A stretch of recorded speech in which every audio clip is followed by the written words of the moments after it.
ସବୁବେଳେ କହନ୍ତି ତିନୋଟି ପାପ ସବୁବେଳେ ଟିକେ ଦୂରେ ରହିବା ଦରକାର। ଯୋଉଟା ପାପ ଯୋଉଟା କହିଲେ କାୟିକ, ବାଚିକ ଆଉ ମାନସିକ। ତ ବାଚିକ ଯାହା ଦ୍ୱାରା ଆମେ କାହାକୁ ଯଦି ଖରାପ ବ୍ୟବହାର କରିବା ତାହେଲେ ସେଟା ଗୋଟେ ପାପ ହୁଏ। ଆଉ କାୟିକ ଯୋଉଟାକି ଆମେ କିଛି ଆଘାତ କରିବା ଦ୍ୱାରା। ତ ଗୃହସ୍ଥ ଜୀବନରେ ବେଳେବେଳେ ଆମକୁ ବି ଆବଶ୍ୟକ ପଡ଼େ ଛୋଟ ଛୁଆମାନେ କିଛି ଭୁଲ କରିଦିଅନ୍ତି। ତ ସେମାନଙ୍କୁ ଆମେ ନାଇଁ ନାଇଁ ସେଟା ପାପ ନୁହେଁ। ଯେମିତି ଗୁରୁ ଶିଷ୍ୟକୁ ମାରେ, ଗୁରୁ ଶିଷ୍ୟକୁ ଦଣ୍ଡ ଦିଏ। ପାପ କେଉଁଟା ହୁଏ, ଅପରାଧ କେଉଁଟା ହୁଏ, ଯେତେବେଳେ ଆମେ ଆମର ଈର୍ଷା ଉଦ୍ଦେଶ୍ୟରେ, ଦ୍ୱେଷ ଉଦ୍ଦେଶ୍ୟରେ ତା ପ୍ରତି ଗୋଟେ ଦ୍ୱେଷ ରଖନ୍ତି, ହିଂସା ରଖନ୍ତି, ରଖିକି ତାକୁ ଦଣ୍ଡ ଦିଅନ୍ତି।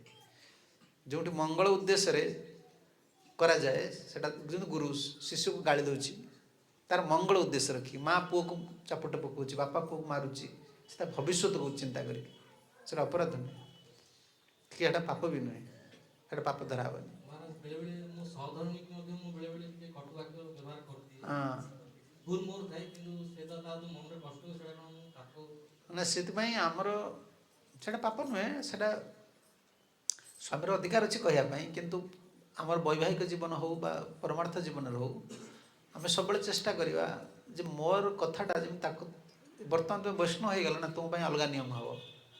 ତାଙ୍କ ଭିତରେ ଝଗଡ଼ାଟା ପାପରେ ଯିବ।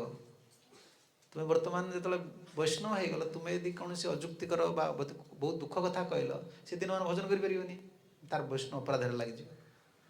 ତେଣୁ ସ୍ତ୍ରୀ ହେଉ, ପୁତ୍ର ହେଉ, କନ୍ୟା ହେଉ, ଯିଏ ବି ହେଉ, ବ୍ୟବହାରଟା ବହୁତ ମାର୍ଜିତ ହେବା ଦରକାର।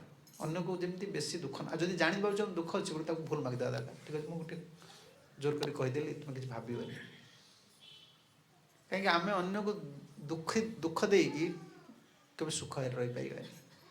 ଆଉ ସବୁବେଳେ ମନେ ରଖିବା ଦରକାର, ଅପରାଧ କେତେବେଳେ ଲାଗିଯାଏ ଯେତେବେଳେ ଆମେ ଗୋଟେ ହିଂସା ଉଦ୍ଦେଶ୍ୟରେ, ଆଶ୍ଚର୍ଯ୍ୟ ଉଦ୍ଦେଶ୍ୟରେ କହୁଛେ। କିନ୍ତୁ ଆମେ ଗୋଟେ ଭଲ ଉଦ୍ଦେଶ୍ୟରେ କହୁଛେ, କିଏ ଯଦି ଖରାପ ବୁଝିଲା ସେଟା ଏଇଟା ଆମର ଅପରାଧ ନୁହେଁ। ଗୁରୁ ଭଲ ଉଦ୍ଦେଶ୍ୟରେ କହୁଛି, ଶିଷ୍ୟ ଉଲ୍ଟା ବୁଝିଲା। ଆମର ମନ ଭିତରେ ସବୁବେଳେ ଅନ୍ୟ ଜୀବ ପ୍ରତି ଦୟା ରହିବା ଦରକାର। କିନ୍ତୁ ଏଇଟା ଯେତେ ଶିଖିଲେ ବି ଆମେ କରିପାରିବାନି ଯଦି ଆମର ସକାଳୁ ସବୁ ଭଜନ ନ ରହେ। ଆମର ଗୁରୁଦେବ ସବୁ କୁହନ୍ତି, ତୁମେ ଯଦି ସକାଳୁ ନ ଉଠିବ, ପ୍ରାତ ଉଠିବନି, ମର୍ଣ୍ଣିଂ ପ୍ରୋଗ୍ରାମ ଗୁଡ଼ା ସବୁ ୱିକ୍ ରଖିବ, ଗୀତା ଭାଗବତ ବାହାରକୁ ବାହାରୁଛ ମାନେ, ସଂସାରକୁ ବାହାରୁଛ ବା ପ୍ରଚାରକୁ ବାହାରୁଛ ମାନେ, ସକାଳୁ ଉଠ, ଠାକୁର ଦର୍ଶନ କର, ଜପମାଳା ସବୁ ଜପ ସାରିଦିଅ, ଭାଗବତ ପଢ଼, ବାହାରକୁ ଯାଅ।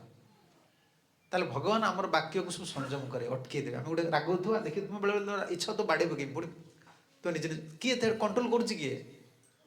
ବହୁତ କ୍ରୋଧ ଆସୁଥିବ ବେଳେବେଳେ, ସେ ଲୋକ ଏମିତି କଲା, ମୁଁ ତାକୁ ଏୟା କହିବି, ପୁଣି ଦେଖିବ ନିଜେ ନିଜର ଇଏ ହେଉଥିବ। ତାମାନେ କ'ଣ? ତୁମେ ନାମ ଭଜନ ଯେଉଁ କରିଛ, ଭଗବାନ ଯେଉଁ ଡାକିଛ, ଭଗବାନ ତୁମର ଗୁଣଟାକୁ ଅଟକାଉଛନ୍ତି। ଏ ଜଗତରେ ସେମିତିକା, ତୁମେ ଭୁଲ କାମ ଦେଖିଲା ମୋତେ ରାଗ ଲାଗିବ, କିଏ କ'ଣ କହିଦେଲା ସହିପାରିବନି।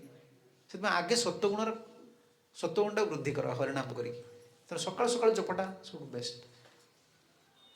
ସକାଳୁ ଉଠିବା, ଶୀଘ୍ର ଶୋଇବା, ଶୀଘ୍ର ଉଠିବା, ଜପ କରିବା, କୀର୍ତ୍ତନ କରିବା, ଭାଗବତ ଟିକେ ପଢ଼ିବା, ପ୍ରସାଦ ପାଇବା, ବାହାରିଲେ।